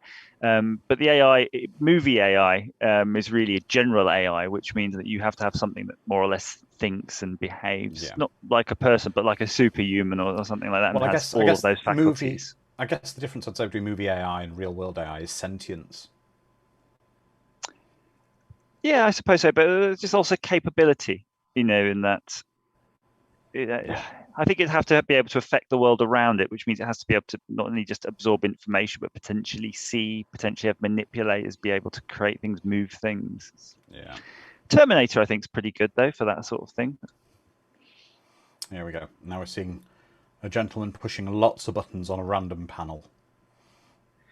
What I would say is, in my experience of, again, this might go back to your steelworks, because it's probably there, even the computer systems in the steelwork don't, even the big production lines, etc., in the steelworks don't tend to have massive walls of thousands of blinking switches, etc. No, I think you'd have the regular amount you'd expect to alert you to the different functions of the machine. But if you saw at the beginning of the movie, of course, on his IMSI computer, and there were lots of switches, very much like an Altair, things like that, where you could technically program in bytecode and push it through the registers that way through that switch interface. But really, even behind the scenes, those machines themselves rarely use that. You'd have keyboards and things. Yeah. I mean, question for you here is, theoretically, would it be possible for a computer program like Skynet from the Terminator movies to take control? I think absolutely. I think probably a lot of clever people in this world are probably pretty worried about that idea. Whether or not it could happen now, or we're talking something decades away. I think this probably is decades away, but the whole point of it is that when it would happen extremely quickly. Yeah, I think as well, in my opinion, it would also depend on what it was physically connected to. Because don't forget, computers still have to be physically connected to things in some way. They have to be able to operate things either by, if there's a physical thing, they have to have some kind of actuator to do it. That has to be physically enabled, connected for them, or there still has to be some kind of switching available for them to do something. Well, let's think of a really good example. Let's say people made a really great AI, Google made a really great one for routing internet traffic. Yeah, and it's doing lots of stuff like that. I mean, that's all it would have to do nowadays, wouldn't it? Be able to have complete control of directing how you access information. It doesn't really need to have hands and feet. It can get people to start doing its bidding. I guess that's the spooky question, though. Is it already happening? Is it already happening? I suspect actually there are elements of AI right now working to try to convince you to buy products online. Oh, without a doubt. They're manipulating you to have desire for things that you probably don't really need or don't want, or again, you just seem to feel that you need them. Yeah, but again, going back to my spurious Burger King joke earlier, that they do have, they do use deep learning, data processing, looking at the psychological behavior behind things, analyzing all this through computers to work out and try and predict your behavior, to know if you want cheese on a burger, what kind of cheese, how much, what kind of burger will sell well. It's something as simple as that, even in the fast food world. All the learning and the AI will be applied to that. So imagine now you have that today, that you have those programs running and it's informing a purchaser at Burger King or someone who's marketing division, and they're making a decision on it. Very much like this movie where you say, let's remove the man in the middle. Yeah, let's just start hooking up the inputs to the outputs of all of these systems so that all of this can happen magically by itself and be automated. Great. it's the unexpected outcomes of that that's where you're going to get the massive problems, because probably going to find something just really bizarre happens. You've seen how quickly the supermarkets go nuts when they start running out of toilet paper. You might just have some computer go wrong and send all of your Burger King Whoppers to a particular state or something, and you end up with a riot somewhere. It could just be like that. If anyone wants to look up some interesting stuff on the internet after this watch party, there's some fascinating stuff about where they have let AIs interact with each other. And they've had it where two sophisticated AI bots have actually developed their own language by speaking to each other. It's very famous, actually, that I think it was at Microsoft or somebody had a Twitter bot that really rapidly started developing its own personality, but it was a really negative one. It was bad, and they had to pull it down pretty quickly. But it becomes more or less like a non-deterministic system. You're not programming it, you're teaching it arbitrary broad rules for learning, and again, a set of things it is capable of doing, and then saying go for it, let's see what happens. Sparky John's saying the idea of what I was saying about marketing targeted to individual people was done by people who walked past the advertising. But that's true, but that's the world we're in now. Marketing is so targeted now. Marketing is expensive, and they want to make sure they're bang on target, getting the most bang for their buck for their advertising pennies. Yep, and they're paying quite a lot. You've seen all these various metrics, the cost per click and all of that. I mean, if a marketing company can pay over, like, say, £20 and get all of your information, and it's relevant to them, they'd be more than happy to pay it. It'd be cheap to acquire you as a customer. There we go. That was it. Carla's posted a link to the story. And it was Facebook created robots. They were shut down as they created basically their own language.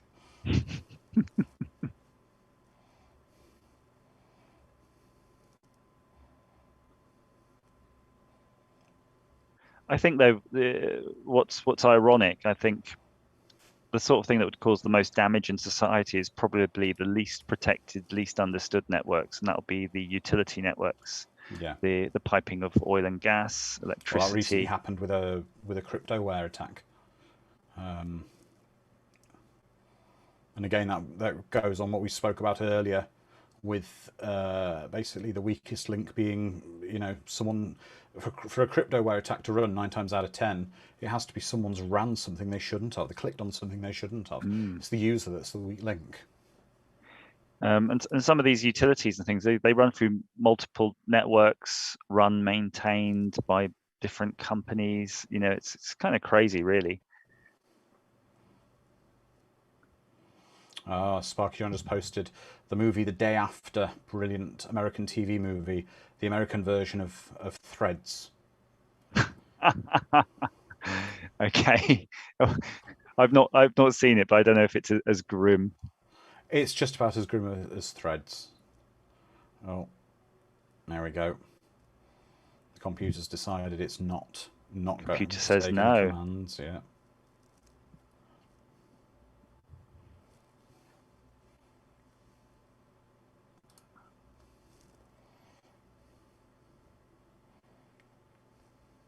A bit of desk wobble there.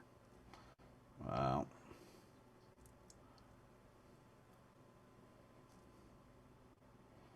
as Spark John says, the UK version of The Day After was called Threads.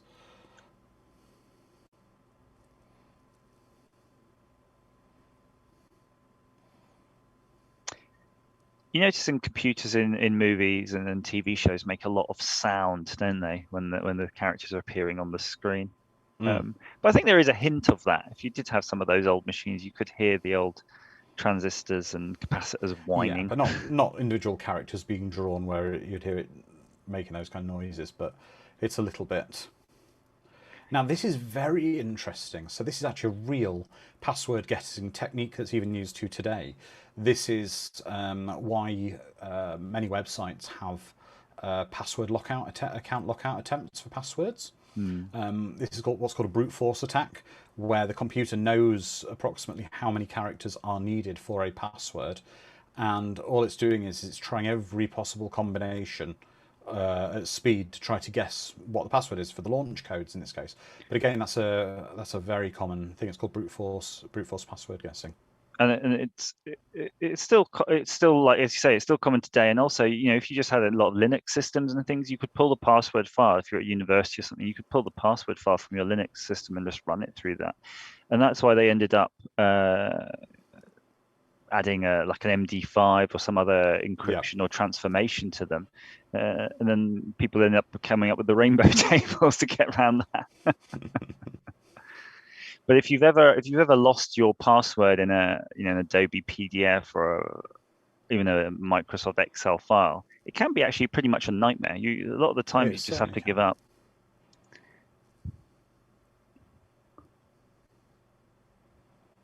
But of course, computing power has gone up so much now that something would have been seemed impossible even just last year becomes possible the next. The fact now that your phone could possibly have cracked that password. I mean, if we're talking about the computers of the time, even with the supposed power that Joshua had, your phone would crack that in a matter of seconds, if not instantly, compared to him.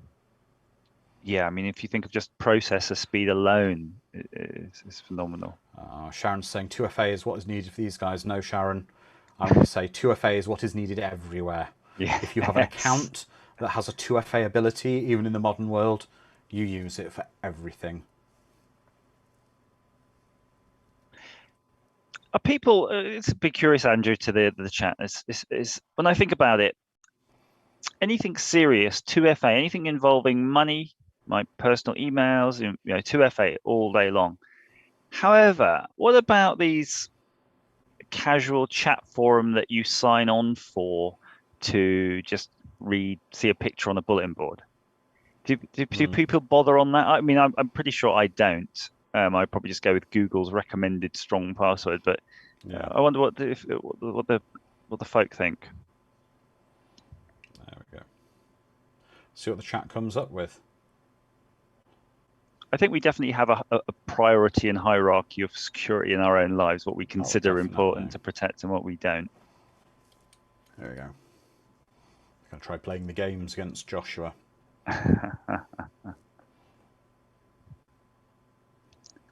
Computer says no.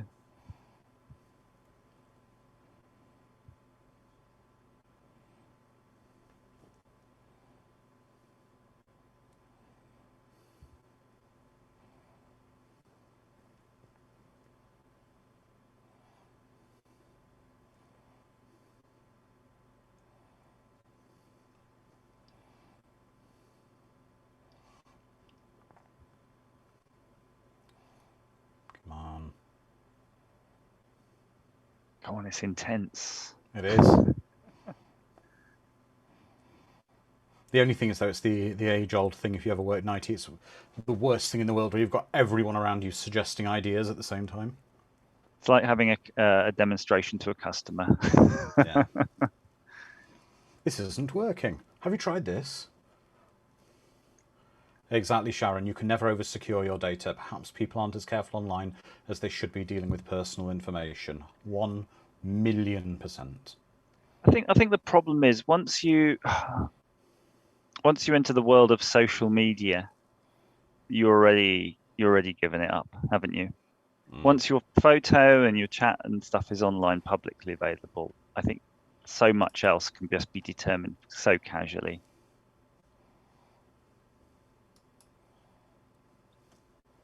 Oh. So do you remember the moves in noughts and crosses, Andrew, to always win? Tic-tac-toe to our American friends. You always pick the middle. Always pick the middle first. Is that what it is? Because sometimes you get it wrong. You go, how did I get it wrong? Didn't pick the middle. I've won at it before. It just goes to show, actually, that tic-tac-toe must be on the cusp of human kind of regular cognitive ability, because we could play it and still lose, whereas we know that it can definitely always be stalemate. So it wouldn't take much of a computer to be smarter than us, I guess. No.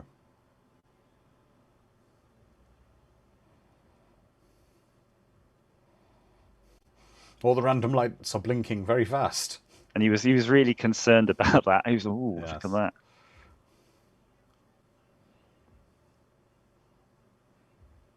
Oh.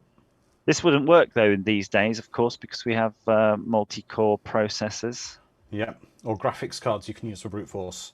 Yeah, I'm sure it would reserve Passcode cracking. it would reserve sufficient memory and CPU power to run its thermonuclear war program. That's right.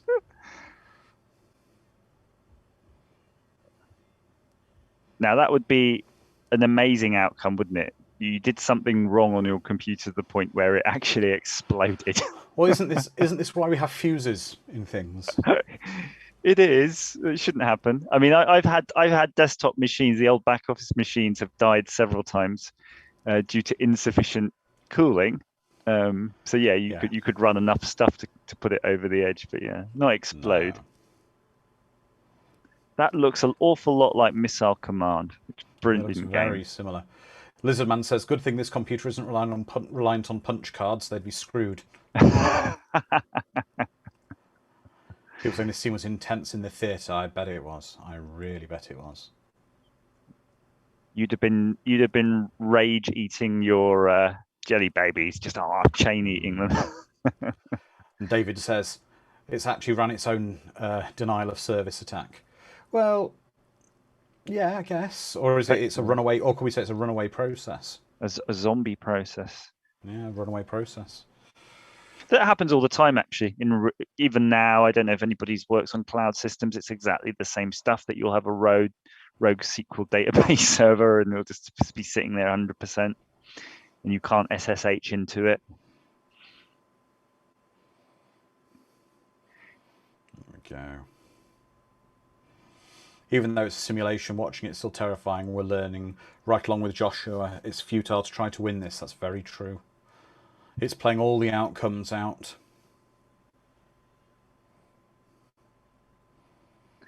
I would love to know if they programmed all those trajectories in as an algorithm and it generated them randomly, or if they had to go in and literally code up every path that those things will take on the screen. And the answer, Carla, to your question is, I wish I hadn't. Carla's question is, there was a sequel to this movie called a direct-to-video game called Wargames, The Dead Code. Have you seen it? I think I'm pretty sure I have seen it, and I think it was so nondescript or awful that it's just purged from my memory. And to be fair, I watched Highlander recently, and that's pretty much filled in all of my movie memories right now. It's so fresh.